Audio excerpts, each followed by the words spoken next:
특검법 통과와 공포가 거의 같은 시점에 이루어졌는데 조은석 특검은 벌써 이제 조사를 시작했고 좀 속도가 굉장히 빠릅니다. 그래서 조은석 특검이 좀 특별해 보이기도 합니다. 이 뭐 조사를 회피하면 내일 안 나오면 형사적 절차에 들어간다라고 했단 말이죠. 네. 조은석 특검을 어떻게 평가하십니까?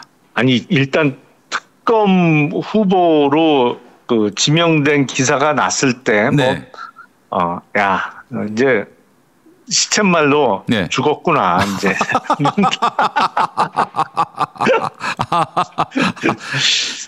스타일을 아니까요. 이제 뭐 얼마 안 남았구나. 밖에서 그렇게 예. 맛있는 거 먹으러 다니고 개 끌고 산책 다닐 수 있는 날이 며칠 안 남았겠구나. 뭐 이런 생각이 들었어요. 짐작이 그렇게 되셨군요. 예. 아니 우리 김용남 의원님이 아시는 조은석 특검은 어떤 사람입니까? 일 욕심이 엄청 많은 사람이죠. 일 욕심이 많다. 그러니까 일 욕심이라는 게 뭐 검사에게는 수사가 일이니까. 네네네. 수사와 관련한 욕심에서는 어느 누구보다도 뒤지지 않을 정도로 속도감이나 일 욕심에 있어서는 많은 분이기 때문에 네네. 바로 특검 사무실도 꾸려지기 전에 김용현 전 국방부 장관 추가 기소해서 영장 연장을 받아냈잖아요. 글쎄 말입니다. 예, 뭐 계속 그런 식으로 수사가 이루어질 겁니다. 네. 그렇다면은 윤석열도 알 거 아닙니까? 조은석 특검이 어떤 사람인지. 알죠. 잘 알죠. 예. 그 지금의 조은석 특검과 맞상대하는 현재의 심정은 어떻다고 보세요? 윤석열의 심정. 글쎄 이제 보통 상식적인 사람 같으면 역지사지하는 기회로 삼을 수 있겠죠. 그렇죠. 그래서 내가 검사할 때 나한테 수사받던 사람들도 이런 심정이었겠구나. 뭐 이렇게 생각을 할 텐데. 네네네. 글쎄 그런 상식적인 생각을 할지는 잘 모르겠어요. 뭐 맨날 안 보는 데서 욕하고 있겠죠. 뭐. 요즘에 윤석열 주변에 사저 옮긴 이후로 사람들이 안 온다 해서 윤석열이가 불만을 터뜨렸다는 얘기도 있어요. 사실은. 그거는 당연한 거죠. 누가 가겠어요, 거기에. 이 조은석 특검한테 제가 또 놀랐던 건 뭐냐면은 변호인들이 수사 방해한다 이러면서 변호인들도 수사하겠다 이렇게 나오는 거 보니까 이분이 보통 분이 아니구나라는 생각이 들었습니다, 사실은. 아니, 그거는 사실은 윤석열 당시 서울중앙지방검찰청 검사장 할 때. 네네. 그러니까 그리고 한동훈이 3차장 할 때도 그 비슷한 일들이 많았어요. 사실은. 그랬어요? 그때 변호하던 사람들 사무실이 압수수색 당하고 이런 일이 많았죠. 그렇죠. 그러니까 정상적인 사람이라면 역지사지 해볼 수 있는 좋은 기회라니까요. 예, 알겠습니다. 너도 한번 당해봐라 이렇게 된 거죠. 예, 윤석열이 이제 만약 내일 나올 거라고 보세요? 그냥 7월 3일 이후에는 나갈 거야 이렇게 할 거라고 보세요? 나올 거죠. 내일 나온다. 나오면 기세 싸움은 이제 끝났네요. 완벽하게 조은석 특검의 승리로 귀결된 거예요. 예. 안 나가면 어떻게 될지를 알기 때문에 또 겁은 많아요. 겁은 많다. 그래서 이제는 뭐 막아줄 경호처 직원들이 없잖아요. 경호원들이 몇 명 있기는 합니다만 그 사람들이 한남동 관저에 있을처럼 진짜 중무장하고 막아줄 리가 없잖아요. 게다가 그 경호처 직원들 상사가 이재명 대통령 아니겠습니까? 그럼요. 알겠습니다. 자, 이재명 대통령 정부 이제 며칠 뒤면은 한 달인데요. 총평을 해주신다면요. 일단 영어로 표현하자면 so far so good이다. 지금까지는 너무 좋다. 뭐 국정 운영이라는 게 사실은 대통령의 의지와는 상관없이 우발적인 어떤 상황들이 벌어질 수밖에 없잖아요. 예를 들어서 미국의 트럼프 대통령이 뭐 충격적인 어떤 또 명령이나 글쎄 말입니다. 이런 걸 내린다든지 아니면 지금 여기저기서 벌어지고 있는 전쟁 상황이 우리에게 미칠 수도 있는 거고요. 이렇게 통제할 수 없는 어떤 우발적인 상황이 항상 일어날 수밖에 없습니다만 그런 외부적인 요인을 제외한다면 네. 지금 대통령이 의지를 갖고 행하는 여러 가지 뭐 소통하는 모습 또 최근까지 계속 발표되고 있는 인사 내용을 들여다보면 너무 잘하고 있다. 그러니까 물론 기저 효과가 커요. 왜냐하면 직전에 전임자인 윤석열 정부가 워낙 형편없는 국정 운영을 보여줬기 때문에 예.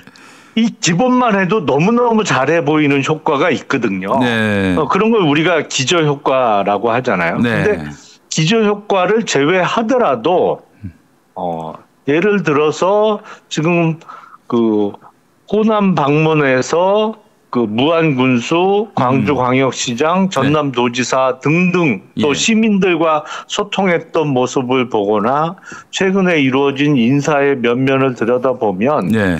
와 저도 깜짝깜짝 놀래요. 이재명이란 사람이 이런 사람이었나? 그리고 이른바 상평 인사가 이루어지고 있잖아요. 네네네. 전임 정부에서 일했던 사람도 지금 어제 유임됐던 그 오유경 식약처장을 포함해서 지금 2명이나 고위공직자가 유임이 됐잖아요. 네네. 농림축산부 장관을 포함해서. 네네네. 이런 거 봐서 상평 인사의 측면에서도 이건 기대 이상인데 솔직히 저는 그렇게 느끼고 있습니다. 네. 자 그렇다면은 정성호 법무부 장관, 이진수 네. 법무부 차관, 봉욱 민정수석, 이태영 민정비서관 이 인사는 어떻게 평가하십니까? 사실은 그 이진수 법무부 차관은 제가 같이 근무한 적이 없어서 잘 모르겠고요. 네네네. 나머지 분들은 제가 잘 아는 분들인데. 네네네. 특히 봉욱 민정수석은 네. 제가 같이 근무해본 검찰 선후배 중에 네. 뭐 틀림없이 가장 뛰어난 1, 2등 안에 들어가는 분인 게 틀림없어요. 우리 김용남 의원님이 경험했던 검찰 인사 중에서 1, 2등 안에 들어가는 사람이다? 예. 오. 뭐 실력이라는 측면에서도 그렇고 네. 인품이라는 측면에서도 너무 훌륭한 분이고요. 네네네. 그래서 저는 진짜 봉욱 민정수석 인사가 발표 났을 때 네. 아니 이런 사람을 누가 추천하는 거지? 이런 그 생각이 들었어요. 예. 그 이재명 대통령이 직접 아는 사이는 아니지 않을까 싶은데. 네네네. 연수원 기수가 물론 한 기수 차이 납니다만 네. 뭐 그렇게 직접적으로 알게 될 만한 계기가 있었을까? 그건 잘 모르겠어요. 근데 누가 추천하고 결국에 최종적인 결정은 이재명 대통령이 내리셨겠습니다만, 네. 뭐 이른바 기존의 민주당의 적극 지지층에서는 민정수석을 계속 검찰 출신이 하는 게 맞냐, 뭐 이런 그 의문을 가질 수도 있습니다만, 네네.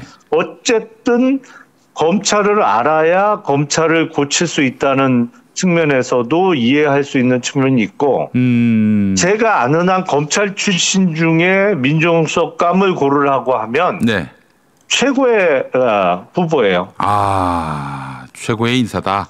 이렇게 네. 평가를 하셨네요.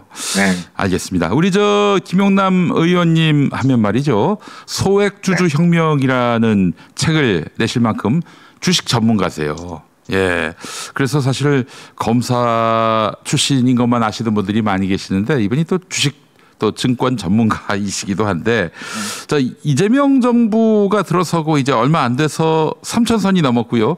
이러다 네. 5,000선까지도 갈 수 있겠다 이런 평가가 나올 지경인데 현재 이 이재명 정부에서의 주가 부양 어떻게 평가하시는지도 듣고 싶습니다. 정확하게 말씀드리면 저는 뭐 주식 전문가라기보다는 네.